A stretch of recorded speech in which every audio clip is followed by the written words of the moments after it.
তাহরিকে খতমে নবুয়াতের বাংলাদেশের আমির আপনি। আমাদের প্রশ্ন, এটা কি একটা আন্তর্জাতিক সংগঠন? পৃথিবীর আর কোন কোন দেশে এই সংগঠন রয়েছে?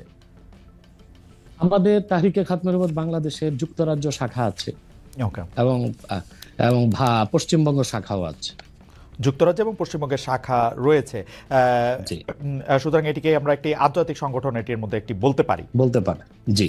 আচ্ছা, আমাদের দ্বিতীয়, আমি এটি পরে আবার আপনার সাথে এটি নিয়ে নিশ্চয়ই কথা বলবো। আমরা জানতে চাই যে আপনি 21শে ফেব্রুয়ারি শুক্রবার আপনি বলেছেন বাক স্বাধীনতার দোহাই দিয়ে যারা কোরআন সুন্নাহ বিরোধী কথা বলবে তাদের বিরুদ্ধে আমাদের হাতের স্বাধীনতাও চালু করে দেব।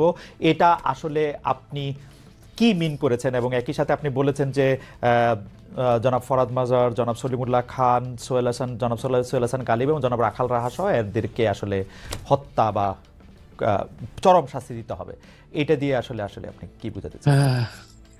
না, আপনি হয়তোবা আমার বক্তব্য পুরাটা ভালো করে বুঝেননি। আমি আপনাকে উত্তর দিচ্ছি, তারপর আপনার কাছে আমার একটা প্রশ্ন আছে, উত্তর দিবেন বলে আশা করি। জি। প্রথম হচ্ছে যে আমি যে বলেছি হাতের স্বাধীনতা, এটা বলেছি রাখাল রাহা এবং ওই গালিবের ব্যাপারে, যারা আল্লাহ তার হাবিব মুহাম্মদ সাল্লাল্লাহু আলাইহি সাল্লামের আরশচুম্বী সম্মান মর্যাদার বিপক্ষে বক্তব্য দিয়েছে, আমাদের হৃদয়ে রক্তের ক্ষরণ সৃষ্টি করেছে, আমাদের ইমানে আঘাত করেছে।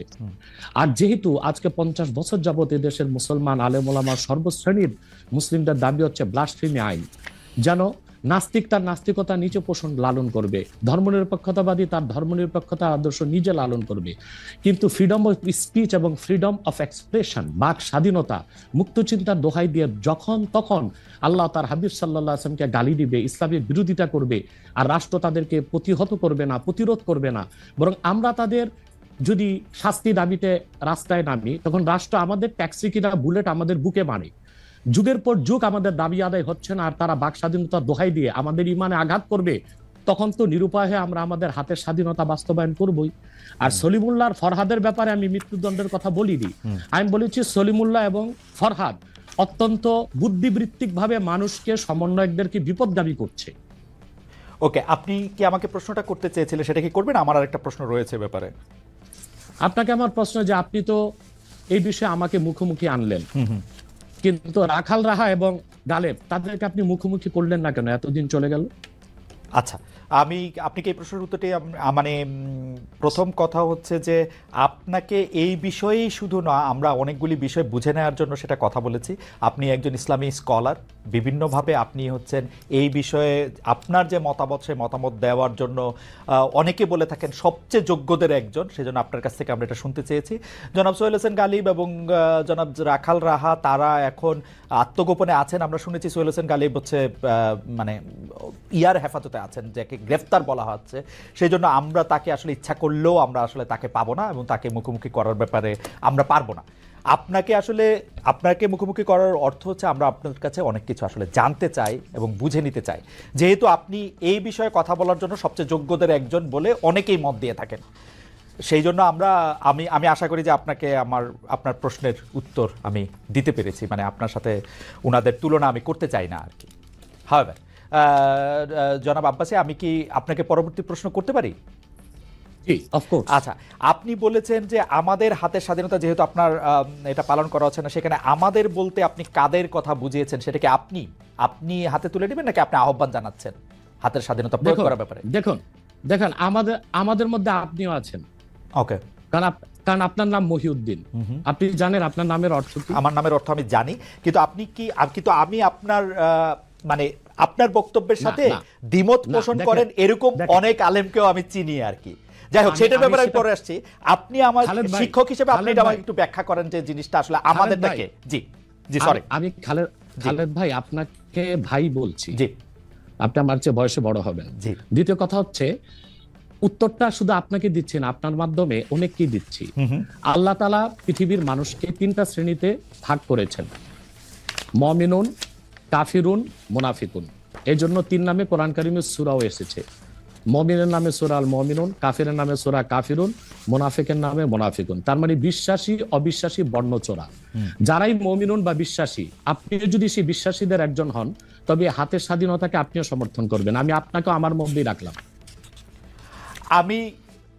আপনার হাতের স্বাধীনতাকে আমি আসলে এখন পর্যন্ত সমর্থন করতে পারতেছি না, এইটা আমি বুঝতে চাইতেছি।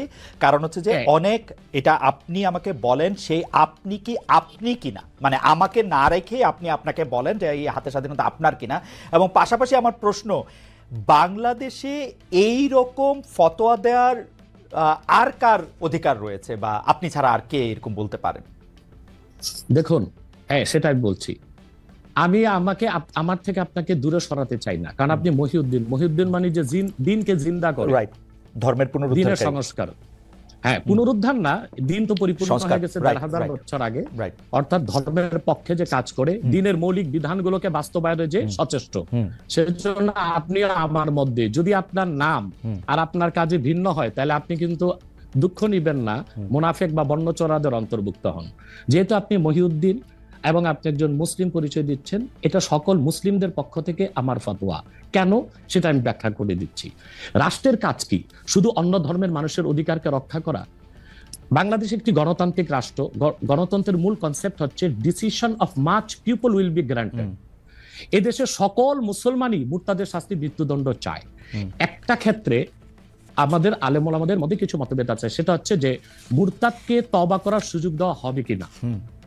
কিন্তু ৪ মাযহাবে ৩ মাযহাবের মতে মুরতাদদেরকে তওবার সুযোগ দেওয়া হবে, ৪ মাযহাব মতে। কিন্তু মুরতাদদের মধ্যে যারা শাতেম, তাদের বিষয়টা ভিন্ন। শাতেম হচ্ছে আল্লাহ ও তার হাবিবকে যারা গালি দেয়, তারা শাতেম। তাদের ক্ষেত্রে শাফি, মালিকি, হাম্বলি ৩ মাযহাব এবং হানাফি পূর্ববর্তী নয় পরবর্তী ফকিহদের মতে যে তাদের তওবা কবুল করা হবে না এবং তাদের মৃত্যুদণ্ড কার্যকর করা হবে। কার্যকর করবে কে? একটা শরিয়া রাষ্ট্র। যেহেতু বাংলাদেশ একটি শরিয়া রাষ্ট্র নয় এবং এখানে মুসলমানদের মৌলিক কোন অধিকারই রক্ষা করা হচ্ছে না।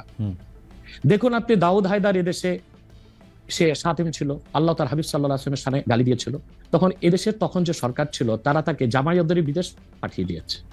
একই অবস্থা তাসলিমা নাসরিন, যখন প্রচুর বই লিখেছে এবং আল্লাহ তার হাবিবকে গালি দিয়েছে, আম্মাজান আয়েশা রাদিয়াল্লাহু তাআলা আনহার চরিত্র নিয়ে কথা বলেছে, তখন তৎকালীন সরকার তাকে সম্পূর্ণ নিরাপত্তা দিয়ে, তার সিকিউরিটি থ্রেট যেন না থাকে, তাকে বিদেশ পাঠিয়ে দিয়েছে। আর তখন আন্দোলন করে প্রচুর লোক বাংলাদেশে শহীদ হয়েছিল। এরপরে আপনারা দেখেছেন যে ১৩ সালে যখন শাহবাগ চত্বর হলো, শাহবাগ চত্বরটা কেন হয়েছিল? সেটা কি হয়েছিল ইসলামকে আঘাত করার জন্য, না যুদ্ধাপরাধীদের শাস্তি দাবিতে? কিন্তু যুদ্ধাপরাধীদের শাস্তির দাবিতে যে ব্লগাররা যা খুশি তা করলো, আল্লাহ তার হাবিব সাল্লাল্লাহু আলাইহি ওয়াসাল্লামকে গালি দিল, ইসলামকে আঘাত করলো, তখন যে সরকার ছিল তাদেরকে সুতি প্রতিরোধ করতে পারত। তারই ধারাবাহিকতায় ২০১৩ সালের ৫ই মে শাপলা চত্বরে আমরা আন্দোলনে নামলাম। সবাই ছিল সহনশীল, শিথিল পন্থা একটা আন্দোলন হয়েছিল। কিন্তু কি যে জেনোসাইড বা গণহত্যাটা করা হয়েছে, আমি তো উপস্থিত ছিলাম সেখানে, আমি তো প্রত্যক্ষ সাক্ষী। তো এভাবে আমাদের ট্যাক্সে, আমাদের ভ্যাটে অধিক সংখ্যক জনগণের ম্যান্ডেট নিয়ে সরকার আপনি কিন্তু আমার প্রশ্নটা আমি জানি না, মানে আমি আপনার প্রশ্নটা বুঝাইতে পারতেছি কিনা। বুঝাইতে পারছি। আচ্ছা, জি স্যার, বলেন। শাতেমদেরকে